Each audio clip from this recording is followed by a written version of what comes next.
नमस्कार, आपके साथ मैं हूं लावनी विनीत। आप देख रहे हैं जवाब तो चाहिए। अगर आप देश का विरोध कर सकते हैं तो नौकरी मिल जाएगी। अगर आप मोदी का विरोध कर सकते हैं तो नौकरी मिल जाएगी। अगर आप देश में रहकर, भारत की सरजमी में रहकर भारत के लोगों को गालियां दे सकते हैं, भारत को बदनाम कर सकते हैं तो नौकरी मिल जाएगी। जी हां, ये तमाम क्वालिफिकेशन चाहिए एक पत्रकार बनने के लिए। और या यूं कहें कि देश में दरअसल ढूंढा जा रहा है वो गद्दार जो देश में रहकर देश को ही गाली दे। और ढूंढ कौन रहा है? ढूंढ रहा है चीन के चंदे पर पलने वाला न्यूयॉर्क टाइम्स। क्योंकि न्यूयॉर्क टाइम्स के एक विज्ञापन ने खलबली मचा दी है। वो विज्ञापन जिसमें खुलकर यह कहा गया है कि अगर देश का विरोध कर सकते हैं देश में रहते हुए, मोदी का यानी सरकार का विरोध कर सकते हैं देश में रहते हुए, राष्ट्रवाद का विरोध कर सकते हैं राष्ट्र में रहते हुए, तो फिर न्यूयॉर्क टाइम्स में आपकी नौकरी पक्की है। दरअसल Delhi south Asia business reporter के लिए न्यूयॉर्क टाइम्स ने ये क्वालिफिकेशन, ये कैपेबिलिटीज सेट की है। ये बताता है कि न्यूयॉर्क टाइम्स भी पूरे भरोसे के साथ ये जानता है कि इस देश में ऐसे जयचंद आसानी से मिल जाएंगे जो देश में रहकर देश के खिलाफ जहर उगलने से बाज नहीं आएंगे। वो बनेंगे न्यूयॉर्क टाइम्स, वो बनेंगे अंतरराष्ट्रीय दुश्मनों के टूल किट। और इसी भरोसे के साथ न्यूयॉर्क टाइम्स ने यह बड़ा विज्ञापन दिया। बात निकली है तो दूर तलक जाएगी। सवाल यह है, जवाब उनसे पूछा जा रहा है, जवाब उनसे मांगा जा रहा है और सवाल पूछा जा रहा है कि आखिर न्यूयॉर्क टाइम्स को इतना भरोसा हुआ कैसे कि जब ऐसा विज्ञापन सामने आएगा तो नौकरी मांगने वालों की लंबी लाइन लग जाएगी। आज उन्हीं को चुना जाएगा, ढूंढा जाएगा, उन गद्दारों को जो अपने आप को पत्रकार कहते हैं लेकिन यहां पर रहते हुए राष्ट्र के नाम को बदनाम करने में कोई भी कोर कसर नहीं छोड़ते हैं। खुलकर बहस करेंगे विशेष अतिथियों के साथ, लेकिन सबसे पहले इस रिपोर्ट पर एक नजर।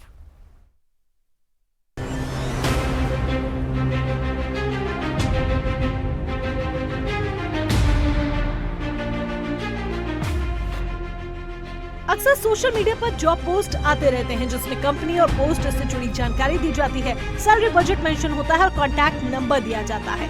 अमूमन आप हर कोई इसी तरीके का पोस्ट देखते हैं, लेकिन न्यूयॉर्क टाइम्स ने एक बेहद अटपटा job post social media site LinkedIn पर पोस्ट किया है जो न्यूयॉर्क टाइम्स अखबार की सोच और मानसिकता को दर्शाता है। खुद देखिए इस पोस्ट में क्या लिखा है।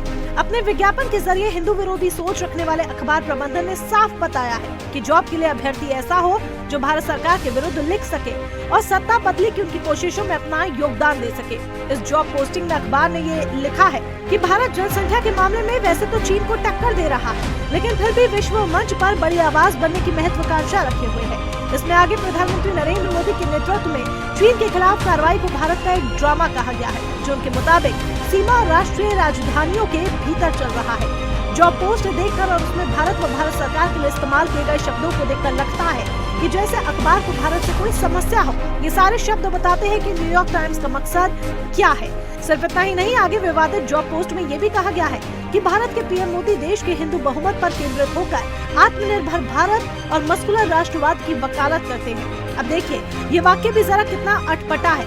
क्या न्यूयॉर्क टाइम्स को ये दिक्कत है कि भारत आत्मनिर्भर हो रहा है, या ये समस्या है कि पीएम भारत को आत्मनिर्भर बनाने में प्रयासरत है और वो चीन से घटते व्यापार से तिलमिलाया हुआ है? पहले तो आपको ये बता दें कि ये जॉब दिल्ली में साउथ एशिया बिजनेस संवाददाता के लिए है। दूसरी बात, अब आप सोच रहे होंगे कि न्यूयॉर्क टाइम्स चीन की वकालत और भारत सरकार के विरुद्ध आखिर इतना मुखर क्यों हो रहा है। तो आपको बता दें, चीन सरकार का मुखपत्र अमेरिकी अखबारों को कथित तौर पर $19 मिलियन यानी कि लगभग 142 करोड़ रुपए का भुगतान सिर्फ 4 वर्षों में एड आदि के लिए करता है।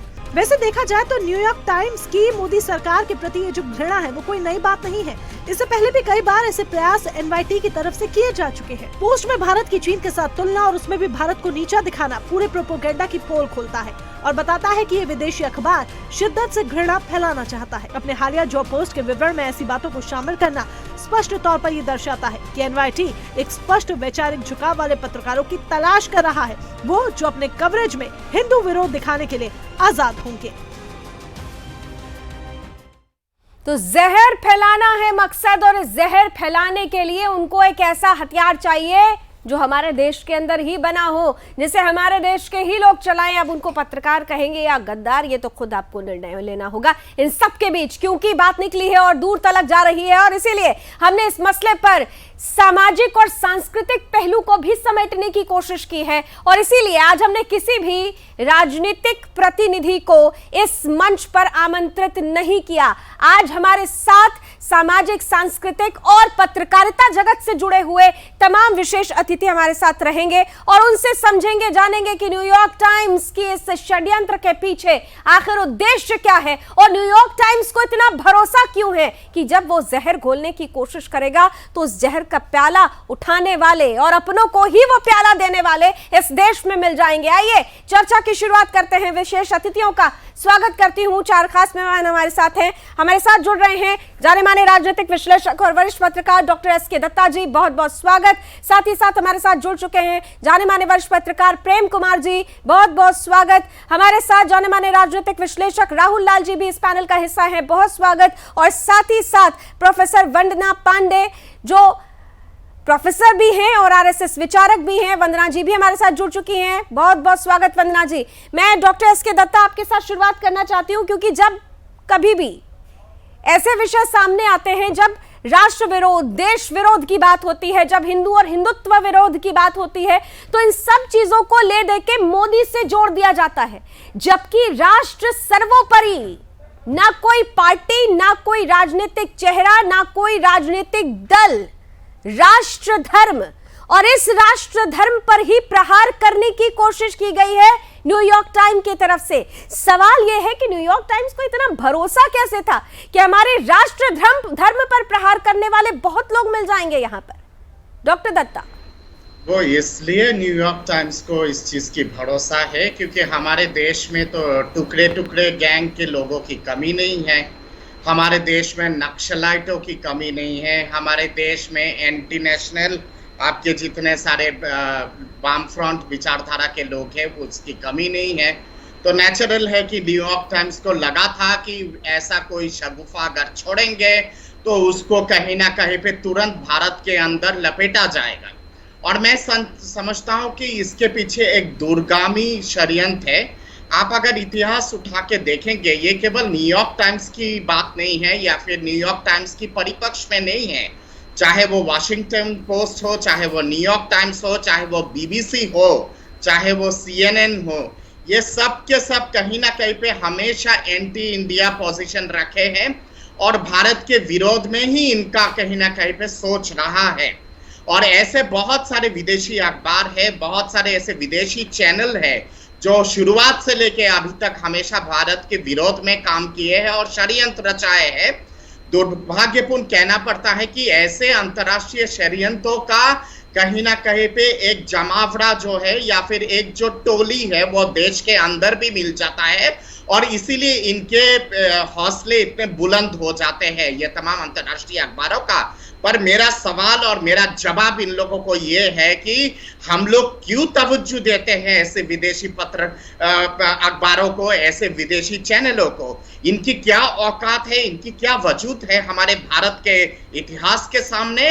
इस देश ने तो पूरे दुनिया को एक तरह से आपके संस्कृति और नॉलेज का एक डॉक्टर दत्ता, इनका वजूद कोई नहीं है, लेकिन इनके वजूद को जीवन, खाद पानी देने के लिए हमारे यहाँ जो जयचंद मौजूद हैं, उन पर अब सवाल खड़ा होगा। आपने कहा ना कि ऐसे लोगों का वजूद, ऐसे पत्रिका या ऐसे न्यूज़पेपर या ऐसे मीडिया का क्या वजूद देने वाले तो हमारे देश में ही मौजूद हैं। और इसीलिए इस सवाल को लेकर मैं जरा राहुल लाल जी के पास भी जाती हूँ, उनका रिएक्शन भी जानना चाहूंगी। राहुल जी, महत्वपूर्ण ये है कि न्यूयॉर्क टाइम्स अगर ये एड सामने रखता है, ये विज्ञापन सामने देता है, तो ये एक तरीके से हमें, हमारे देश को एक आईना दिखा रहा है कि उसको इतना भरोसा है कि जयचंद है हमारी धरती पर, जयचंद है हमारे देश में, जो हमारे देश में रहकर देश का खाएंगे, देश के लोगों से अपना नाम बनाएंगे और फिर उन्हीं को गाली देने लगेंगे।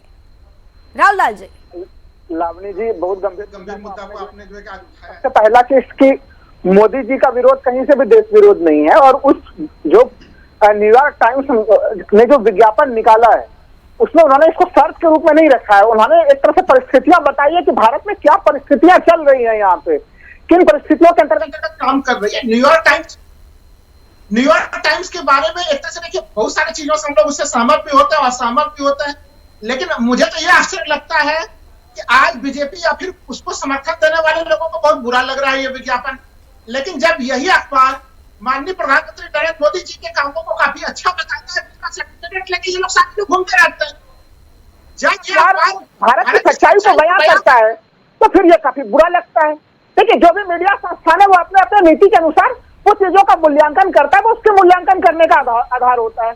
आपको अगर उसका प्रशंसा अच्छा लगता है तो उसके बाद उसकी बुराई को भी स्वीकार कीजिए, या तो फिर अच्छाई के समय में भी ढोल पीटने की कोई जरूरत नहीं होनी चाहिए। पहली बात तो मैं आपसे इस बात पर बिल्कुल सहमत नहीं हूं कि आपने कहा कि मोदी विरोध लिख दिया इसलिए सवाल उठ रहा है। मोदी विरोध लिख दिया इसलिए सवाल नहीं उठ रहा, सवाल इसलिए उठ रहा है क्योंकि वो खुलकर ये कह रहे हैं कि हमें ऐसा व्यक्ति चाहिए जो देश यानी भारत का विरोध कर सके, राष्ट्रवाद का विरोध कर सके, जो सीधे सीधे हिंदू का विरोध कर सके, हिंदुत्व का विरोध कर सके, मस्कुलर नेशनलिज्म। आप समझ रहे हैं ना इसका मतलब? राष्ट्रवाद को आप कहां ले जा रहे हैं?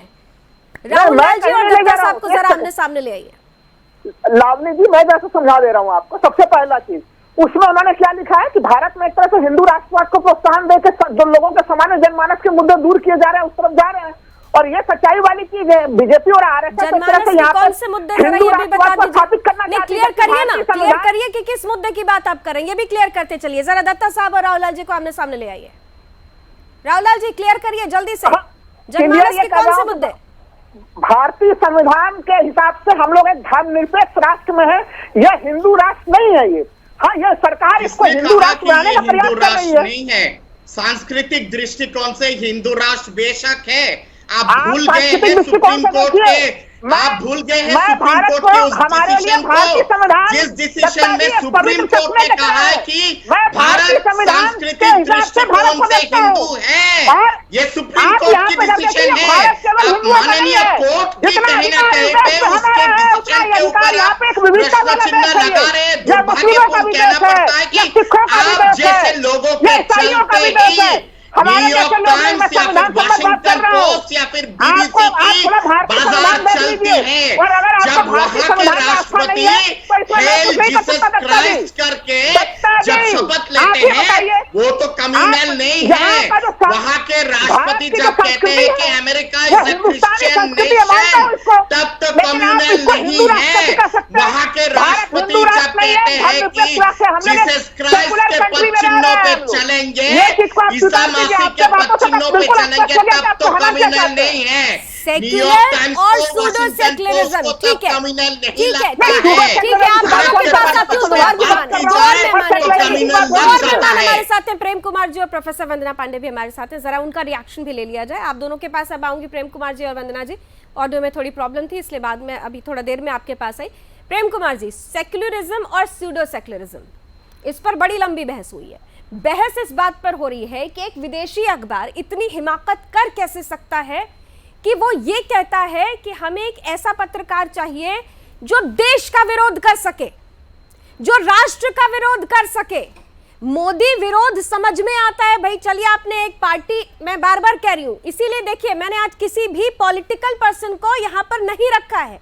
समाज को गाली देने की बात, राष्ट्र को गाली देने के बात, राष्ट्र की संस्कृति को गाली देने वाला, राष्ट्र के सामाजिक ताने बाने को गाली देने वाला, यहाँ की परिस्थितियों को बेवजह तूल देने वाला, अगर ऐसा व्यक्ति चाहिए तो उसको पत्रकार कैसे कहा जा सकता है? फिर तो यही बात हो गई ना कि विदेश में बैठे हुए हमारे जो दुश्मन हैं उनको एक डमरू यहाँ पर बजाने वाला चाहिए एजेंट, और वो टूल किट यहाँ बना देंगे और हम और आप इसी तरह बहस करते रहेंगे, उनको मौका देते रहेंगे।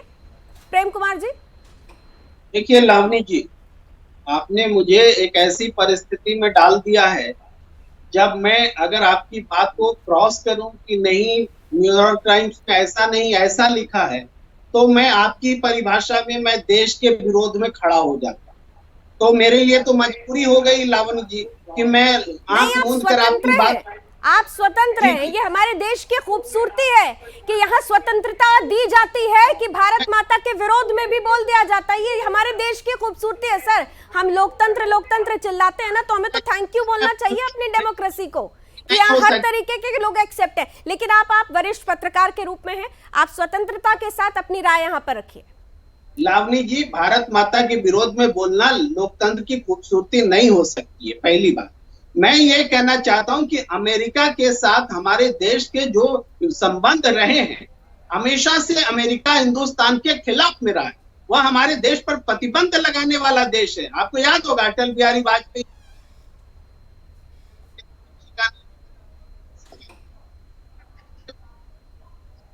हमारे अमेरिका हमारे खिलाफ हर, लेकिन हमारी वर्तमान नरेंद्र मोदी जी की सरकार जाकर अमेरिका में मोदी के लिए वोट मांगती है, ट्रंप के लिए वोट मांगती है। अब की बार ट्रंप सरकार बोलकर आती है और वहां की जनता ट्रंप और नरेंद्र मोदी दोनों को तमाचा मारती है। ये हमारे देश के लिए शर्म की बात है कि हमारी सरकार ने जाके ट्रंप के लिए वोट मांगा और हमें बदले में तमाचा पड़ा। ये स्थिति किसने पैदा की?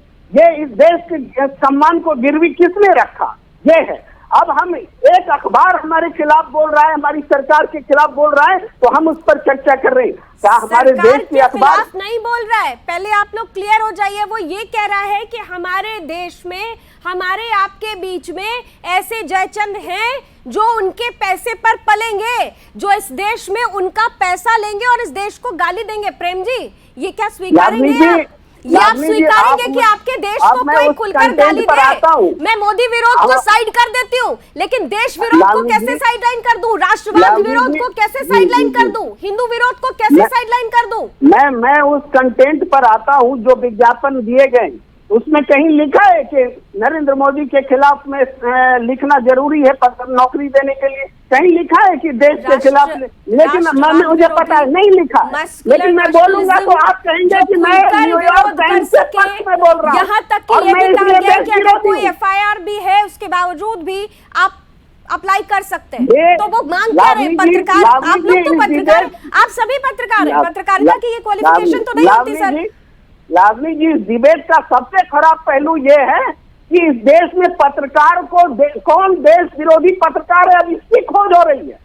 पत्रकारों ने न्यूयॉर्क टाइम्स से पूछा जाना चाहिए सर। इसके लिए तो फिर तो न्यूयॉर्क टाइम्स ने सामने सवाल रख दिया। न्यूयॉर्क टाइम्स खुद खोज रहा है, अगर विज्ञापन दे रहा है यानी वो ये जानता है कि इस देश में ऐसे पत्रकार हैं। प्रोफेसर वंदना पांडे और प्रेम कुमार जी को जरा सामने आइए। वो क्या करते हैं उससे हमें मतलब नहीं है, लेकिन हम अपने देश में गद्दार पत्रकार खोजने के लिए निकले हैं, ये मैं कहना चाहता हूँ। प्रोफेसर वंदना पांडे, जवाब दीजिए।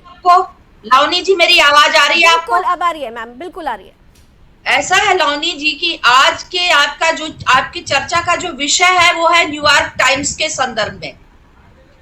तो मेरा ये कहना है कि हम पत्रकारिता के मूल्यों और पत्रकारिता के संदर्भ में ही उसकी चर्चा करें तो बेहतर होगा, क्योंकि आज सुधी पत्रकार यहाँ एकत्रित हुए हैं और सुधी पत्रकारों से मैं ये अपेक्षा करती हूँ कि हम उसी संदर्भ में अपनी बात कहेंगे। पहली बात, पत्रकारिता के लिए किसी भी समाचार पत्र को क्या किसी भी इस तरह का पूर्वाग्रह से ग्रसित किसी भी तरह की सामग्री देनी चाहिए क्या? अब ये भी प्रश्न उठता है कि बहुत सारे लोग दे रहे हैं, तो फिर न्यूयॉर्क टाइम्स अपने आप को न्यूयॉर्क टाइम्स होने का दावा क्यों करता है? दूसरी बात, ये तो परिपाटी चली गई है। भारत के संदर्भ में विदेशी मीडिया की प्रवृत्ति उचित नहीं है, इसमें कोई दो राय नहीं है। हमारे कोरोना काल को भी विदेशी मीडिया ने जिस तरह से उछाला है वह अपने आप में चिंता का विषय है। तो ये मीडिया जो ये खेल खेल रही है, जो विदेशी मीडिया ये इसलिए खेल खेल रही है क्योंकि भारत में हम अपने अस्तित्व को लेकर कमजोर है। मैं किसी भी पक्ष के संदर्भ में मीडिया और विपक्ष के संदर्भ में मीडिया की बात नहीं करती हूँ, लेकिन हॉस्टाइल मीडिया आज के समय में भारत के लिए बहुत चिंता बनी हुई है। मीडिया का बिल्कुल स्पष्ट रूप से दो खेमों में बंट जाने से भारत की अस्मिता और भारत के अस्तित्व पर जो मीडिया की भूमिका होनी चाहिए उस पर प्रश्न चिन्ह खड़ा हो रहा हो। और ऐसे समय में मीडिया को एक स्वर से ये बात करनी चाहिए स्पष्ट रूप से, लेकिन ये नहीं करेंगे। विदेशी मीडिया की बात छोड़िए भाई, पीत पत्रकारिता की जहां से शुरुआत हुई है, भारत से नहीं हुई है पीत पत्रकारिता की शुरुआत। येलो जर्नलिज्म की शुरुआत करने वाले यही लोग हैं जिन्होंने पत्रकारिता के शुचिता को छिन्न भिन्न किया है। तो इनकी तासीर में बसा हुआ है न्यूयॉर्क टाइम्स जैसे लोगों को, लेकिन ये पिक एंड चूज करते हैं। जब चाइना के थियाननमेन चौक पर आज से 31 साल पहले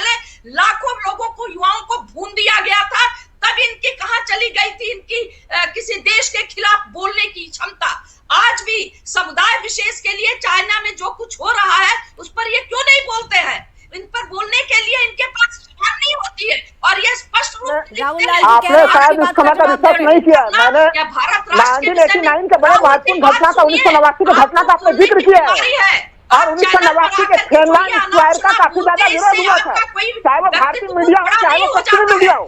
मैं पश्चिमी मीडिया को यहाँ पे क्लीन चिट देने के लिए नहीं आया, इसमें 100 कमजोरियां हैं, लेकिन नहीं पड़ रही है। नहीं आप सुन लीजिए जरा सा, आप सुन लीजिए ना, आप यहाँ पे प्रेस कॉन्फ्रेंस आप नहीं कर रहे हैं क्या?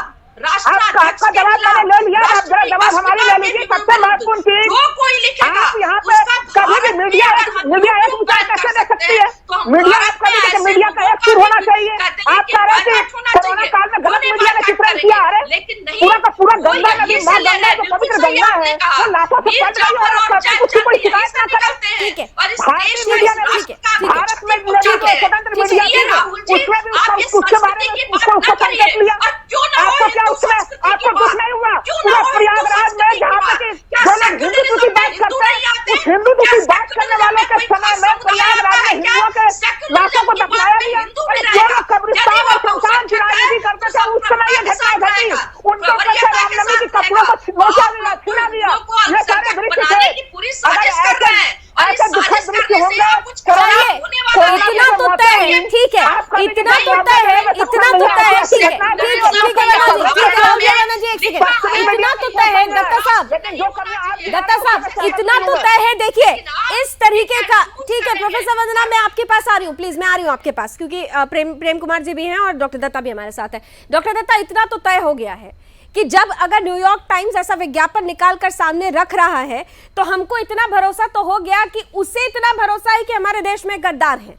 जिस चीज को लेकर हम सवाल बार बार खड़ा करते थे वो आईना आज न्यूयॉर्क टाइम ने दिखा दिया। लेकिन यहाँ पर भी देखिए सवाल बार बार ये पूछा जा रहा है। राहुल जी एक सेकेंड प्लीज राहुल जी एक सेकेंड, हम तर्कों पर बात करेंगे क्योंकि आप, मैं बार बार कह रही हूँ, मैं रिक्वेस्ट कर रही हूँ आप सबसे, आप सब सीनियर जर्नलिस्ट हैं, आप किसी पॉलिटिकल बॉडी को रिप्रेजेंट नहीं कर रहे हैं और इसलिए जब हम जर्नलिज्म की बात करते हैं डॉक्टर दत्ता, तो सबसे पहले हम संविधान की बात करते हैं, संविधान की कस्टोडियन की बात करते हैं और वहां पर फेयर रिप्रेजेंटेशन होना चाहिए।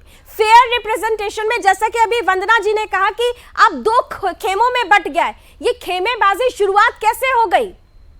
जब पत्रकार मतलब देश का पत्रकार, मतलब राष्ट्र पहले हो, उसके लिए संविधान पहले हो, यहाँ तो कुछ भी पहले नहीं होता है और इसी का फायदा देखिए न्यूयॉर्क टाइम्स ने उठा लिया है।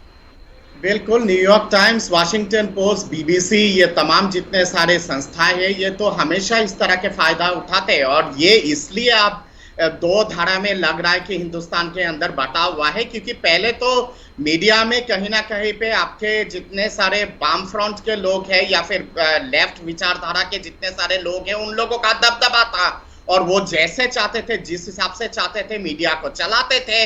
अब इनकी दुकानें बंद हो गई है क्योंकि लोगों के अंदर जागरूकता आ चुका है और आप देश के जो अखंडता, प्रभुता को लेके जो लोग मानने वाले लोग हैं, ऐसे बहुत सारे लोग मीडिया के जगत में आ चुके हैं और इसीलिए ये टकरार हो रहा है। न्यूयॉर्क टाइम्स जैसे लोग या फिर आपके CNN या फिर आपके BBC जैसे संस्था के लिए मेरा एक सवाल है, वहां के राष्ट्रपति या फिर वहां के प्रधानमंत्री जब ईसा मसीह के नाम पे जब शपथ लेते हैं, हेल द क्राइस्ट जब बोलते हैं, इनके संविधान में जब हेल द क्राइस्ट लिखा हुआ है वो तो सांप्रदायिक नहीं है। इस देश में भारत माता की जय बोला जाए, वंदे मातरम बोला जाए तो या जय श्री राम बोला जाए तो वो कम्युनल हो जवाब लेंगे और राहुल जी भी हमारे साथ है। लेकिन एक छोटा सा ब्रेक पहले मुझे लेना पड़ेगा, एक छोटा सा ब्रेक जल्द हाजिर होते हैं।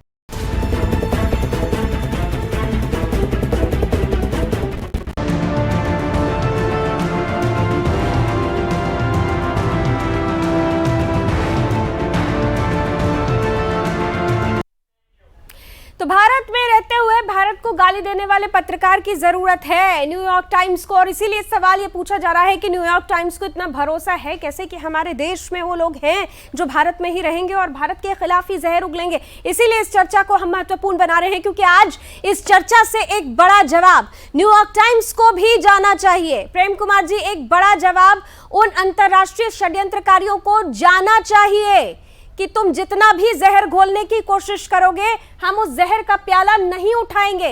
हमें यह सुनिश्चित करना होगा और इसीलिए इस बहस की जरूरत है। यह मोदी विरोध के लिए बहस नहीं हो रही है, ये देश विरोध के लिए, उन अंतर्राष्ट्रीय षड्यंत्रकारियों को जवाब देने के लिए आज हम सब इस मंच पर हैं। प्रेम कुमार जी। जी लावनी जी, देखिए, जब हम जिस विषय पर चर्चा कर रहे हैं कि न्यूयॉर्क टाइम्स का एक विज्ञापन जिसमें ये मांगा गया है कि मोदी विरोधी चाहिए और राष्ट्र विरोधी चाहिए, तो मैं इस बात से बिल्कुल असहमत हूँ कि ऐसी बात उसमें कुछ लिखी गई है। पहली बात, अगर लिखी गई है तो सबसे पहला काम लावनी जी ये होना चाहिए था कि हमारी सरकार की ओर से अमेरिका के सामने में विरोध दर्ज किया जाता। क्या विरोध दर्ज कराया गया है? नहीं कराया गया है, क्योंकि टेक्निकली हमारे पास वो पॉइंट्स नहीं है जिस आधार पर ये विरोध दर्ज कराया जा सके। इसलिए ये बात मैं मजबूती से रखना चाहता हूँ। दूसरी बात यह है कि डर को बेचा जा रहा है लावनी जी, डर को। आज अब पत्रकार खतरे में, अब तक हिंदू खतरे में होता था, मुसलमान या इस्लाम खतरे में होता था, अब पत्रकार खतरे में हो गए। पत्रकार कैसे खतरे में, जरा बता दीजिए, ये क्लियर भी करते चलिए प्रेम कुमार जी कि पत्रकार कैसे खतरे में, ये भी बता दीजिए। जब पत्रकार में गद्दार हम खोजने लगेंगे तो पत्रकार और पत्रकारिता दोनों खतरे में हो गए। पत्रकार आज आप छोड़ दीजिए मोदी को थोड़ी देर के लिए, आप छोड़ दीजिए राष्ट्र को गाली देने वाले को, राष्ट्र के विरोध में जहर उगलने वालों को, पाकिस्तान के एजेंडे को अपने शब्द देने वालों को, इस देश की नीतियों पर थू-थू करने वालों को, इस देश में रहने वालों को, सामाजिक ताने बाने को गाली देने वाले को, इन सबको आप क्या कहेंगे? व्यक्तिगत रूप से इनको आप किस साँचे में ढालेंगे? सुन लीजिए लावनी जी, पत्रकारिता हमेशा सिस्टम को की वो बातें दिखाती है जो सिस्टम छिपाना चाहता है। अगर गंगा में लाशें तैरेंगी, आंकड़े दिखाएगा पत्रकारिता, चाहे सरकार किसी की हो, किसी भी सिस्टम को दिखाने का रास्ता नहीं बन सकते हैं। डॉक्टर दत्ता, इकोसिस्टम तैयार करने की बात कही जा रही है, सिस्टम को जगाने की बात कही जा रही है, लेकिन झूठ और सच का आकलन भी कुछ होता है। मैं बार बार कह रही हूं कि मोदी विरोध एजेंडा नहीं होना चाहिए, राष्ट्र विरोध एजेंडा है। अगर राष्ट्र के खिलाफ ये कहा जाता है कि राष्ट्र विरोधी हो, तो फिर क्यों नहीं पूछा जाए कि हमारे देश में गद्दार हैं और वो इस चीज को एक्सेप्ट कर लेंगे? अगर हम ये सवाल कहेंगे तो ये कह दिया जाएगा कि आपने तो हमें साँचे में ढाल दिया। सच पूछना साँचे में ढालना नहीं होता है। लावनी जी, मैंने शुरुआत में ही कहा था कि इस देश में आपके भारत विरोधी, प्रो पाकिस्तानी, टुकड़े टुकड़े गैंग के लोगों की कमी नहीं है। और न्यूयॉर्क टाइम्स, वाशिंगटन पोस्ट, ये तमाम जितने सारे ये जितने सारे देश के अंदर पैरासाइट है, उन्हीं सब पैरासाइट के ऊपर विश्वास करके इस तरह के विज्ञापन लाते हैं। जहां बात आती है भारत सरकार की विरोध जताने के, आप निश्चिंत रहिए प्रेम जी, बहुत जल्दी ही विरोध जता दिया जाएगा सरकार के तरफ से। आप देख रहे होंगे कि किस तरह से नकल कसा जा रहा है ट्विटर के ऊपर, और नौबत यहाँ तक आ गई है कि शायद किसी भी दिन ट्विटर बंद हो सकता है।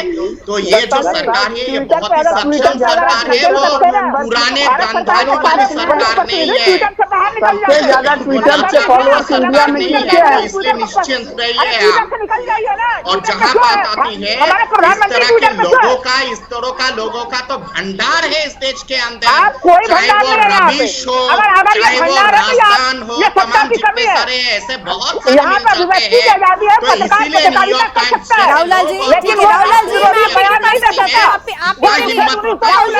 आपके लिए एक पंक्ति पढ़ना चाह रही हूँ। राहुल जी, एक पंक्ति पढ़ना चाह रही हूँ, ठीक है, एक पंक्ति पढ़ना चाह रही हूँ। इसका मतलब जरा आप समझते भी और समझ रहे हैं। The New York times company will consider qualified applicants in including those with criminal histories.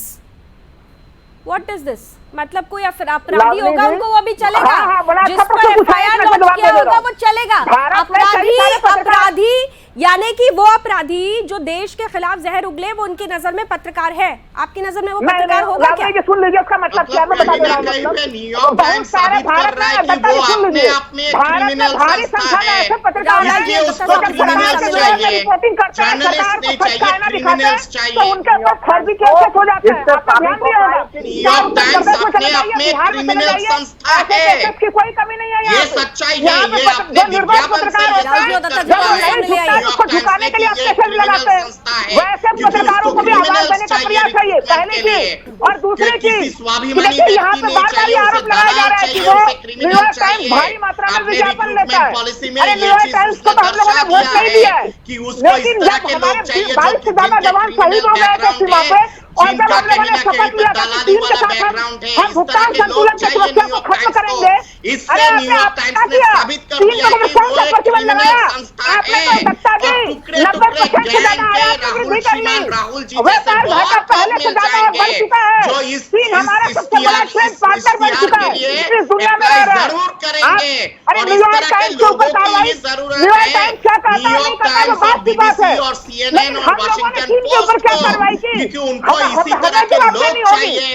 चीन हमारे सीमा के भीतर घुसा हुआ है, उसको कब तक हम लोग मुंह तोड़ जवाब देंगे? प्रोपेगेंडा है। देखिए, मुझे लगता है या तो आपके पास दत्ता जी की आवाज नहीं पहुंची और दत्ता जी की आपकी आवाज नहीं पहुंची, आप दोनों एक साथ बोल रहे हैं, आप दोनों एक साथ बोल रहे हैं, लेकिन इतना जरूर है। ठीक है, ठीक है, ठीक है, ठीक है, ठीक है, ठीक है, बिल्कुल यही मैं कहना चाह रही थी कि ये प्रोपेगेंडा फैलाने का काम जो अंतर्राष्ट्रीय षड्यंत्रकारी कर रहे हैं, उनका मोहरा बनने की जरूरत नहीं है। जमीन ली गई थी तो कितने लोगों ने आवाज उठाई थी?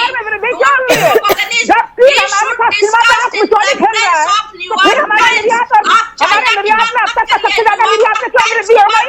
आपने चीन के ऊपर प्रतिबंध लगाया, जिम्मेदार नागरिक और वरिष्ठ पत्रकार होने के नाते बनना चाहिए कि मेरा अधिकार बनता है सरकार से सवाल पूछना चाहिए। चीन के ऊपर हमें कठोर प्रतिबंध लगाने की जरूरत है वंदना जी, वो लगाने में हम लोग विफल रहे हैं। चीन जो हमारा दुश्मन नंबर 1 था, वो हमारा ट्रेड पार्टनर नंबर 1 क्यों बन गया? ये इस स्थिति को क्या इसके ऊपर सवाल नहीं पूछे जाएंगे? इसके ऊपर सवाल पूछना कहाँ से न्यूयॉर्क टाइम्स का खुलासा करना हो गया? तो सकता है कि न्यूयॉर्क टाइम्स वहाँ से विज्ञापन लेता होगा, उस पर लगे काम करता होगा। यहाँ पे पत्रकार पत्रकारिता करेगा और उसके ऊपर अगर वो सरकार से सवाल पूछता है या आप लोगों को बुरा लगता हो, गलत चीज है। पत्रकार का काम है सवाल पूछना, सरकार से सवाल पूछने का मतलब कहीं से भी देश विरोधी नहीं होना। और जहाँ तक देश की बात है, और भारत के नकारात्मक देखते हैं, कौन कहता है कि आज का पत्रकार संविधान नहीं पढ़ता? अभी भी पत्रकार संविधान के दायरे में रहकर काम करता है, और अगर पत्रकार संविधान के दायरे से बाहर जाता है तो उसके ऊपर कठोर कार्रवाई कीजिए। आर्टिकल 19 अगर आजादी देता है तो आर्टिकल 19 उस आजादी के ऊपर प्रतिबंध लगाता है। अगर वो प्रतिबंधों का हनन कोई पत्रकार करता है, कीजिए कार्रवाई। आप खुलेआम कह दे रहे हैं कि देश भर में गद्दारों का भंडार है। अरे गद्दार है तो गद्दारों को कार्रवाई कर दीजिए, जो मौखिक बयानबाजी से नहीं होगा। अगर न्यूयॉर्क टाइम्स ने इस सदस्य विरोधी विज्ञापन लिखा है तो क्या आप न्यूयॉर्क टाइम्स के ऊपर प्रतिबंध लगा? देखिए, यही परिस्थिति, इसी परिस्थिति का फायदा न्यूयॉर्क टाइम्स उठाता है। राहुल जी और प्रोफेसर वंदना पांडे, देखिए प्रेम कुमार जी और डॉक्टर दत्ता ने संजीदगी के साथ बात को समझते हुए जवाब दे दिया। राहुल जी, मैं समझती हूँ आप जो बातें रख रहे हैं मैं समझ रही हूँ, लेकिन यहाँ पर इस चर्चा में मैंने पहले भी कहा था, no political body is here. यहां पर संजीदगी के साथ हमें एक जवाब देना था। हर जगह इस डिबेट में मैंने देखा कि परिस्थितिवश पॉलिटिसाइज किया जा रहा था डिबेट को, लेकिन ये पॉलिटिसाइज करने का मैटर नहीं है। ये एक सामाजिक राष्ट्रवादी मुद्दा है, ये राष्ट्र का मुद्दा है। तय करना होगा आपको भी कुछ तय करना होगा। प्रेम कुमार जी और डॉक्टर दत्ता के साथ एक कमेंट अब जरूरी है और उसके बाद मैं चर्चा का समापन करूंगी। पहले प्रेम कुमार जी, महत्वपूर्ण ये है कि अगर हम मौका देते हैं तो वो मौका लूटते हैं, मौका हम ही दे रहे हैं। इस परिस्थिति में अब हमें एक चौका लगाने की जरूरत है कि उनको एक जवाब मिल जाए कि जो कुछ भी होगा हम अपने अंदर निपट लेंगे। बाहर वालों को आने की ये हिमाकत नहीं करनी होगी। हम अंदर अगर लड़ेंगे भी तो हम अंदर ही अंदर निपट लेंगे। प्रेम कुमार जी, लावनी जी देखिए, पत्रकारिता को और पत्रकार को देशी और विदेशी में बांटने की मैं कम से कम आवश्यकता नहीं समझता, क्योंकि पत्रकार जो है ग्लोबल होता है। अगर पत्रकारिता ग्लोबल नहीं होगी तो पनामा लीक पेपर से वो खुलासे नहीं होंगे। हम अमेरिका के लोगों के लिए विदेशी पत्रकार हैं। हमारे देश की पत्रकारिता, हमारे देश में भी अमेरिका के खिलाफ बहुत कुछ लिखा जाता है, बोला जाता है, सब कुछ किया जाता है। इसलिए हम इस हिसाब से पत्रकारिता को देशी और राष्ट्रवाद और इन चीजों में बांध करके इसको सीमित करने के पक्ष में नहीं है। ये मेरी राय है। डॉक्टर दत्ता, जल्दी से। मैं समझता हूँ कि न्यूयॉर्क टाइम्स या फिर वॉशिंगटन पोस्ट या फिर CNN, BBC जैसे संस्थाओं को तवज्जो देने की आवश्यकता नहीं है और हमें तवज्जो भी नहीं देना चाहिए। भारत वर्ल्ड के सबसे लार्जेस्ट डेमोक्रेसी है। वहाँ पर मुझे चिंता एक बात की जरूर है कि देश के अंदर तमाम जितने सारे टुकड़े गैंग है वो न्यूयॉर्क टाइम्स जैसे संस्थाओं के इश्तिहार पे मदारी की तरह नाचेंगे झूमेंगे जरूर। और मुझे इन सब मदारियों से चिंता है जो देश के विरोध में किसी हद तक जा सकते हैं। तो चलिए, देश को बचाना है तो फिर हम सब मिलकर ही एक जवाब देंगे। उम्मीद रखते हैं वो जवाब जरूर मिलेगा। बहुत बहुत धन्यवाद, आप लोगों ने अपनी अपनी राय रखी और स्वतंत्रता के साथ इस मंच से अपनी अपनी राय रखी। पत्रकार और पत्रकारिता देश के लिए होनी चाहिए, देश विरोध के लिए नहीं होनी चाहिए। इतनी तो उम्मीद हम पत्रकारों से जरूर करते हैं और हमारा देश भी करता है। चलिए, इसी नोट के साथ बहुत बहुत धन्यवाद।